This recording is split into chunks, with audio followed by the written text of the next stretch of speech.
दोस्तों अस्सलाम वालेकुम। मां जो होस्ट टीचर फ़कीर चंद सिंधी अबाणी बोली चैनल जे थ्रू सां अॼु असां पंहिंजी क्लास खे अॻिते वधाईंदे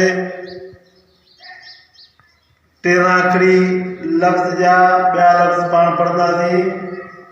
पहिरीं पाण पढ़ियासीं अलिफ ज़बर आ, बेज़र ब, बेज़र ब, बेज़र ब, अलिफ ते ज़बर त, ते ज़बर त, ते अलिफ ता, ते ज़ेर ते, ते ज़ेर ती,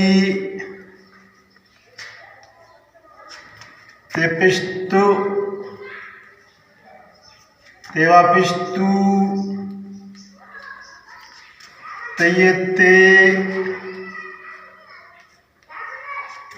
ये ज़बर ते,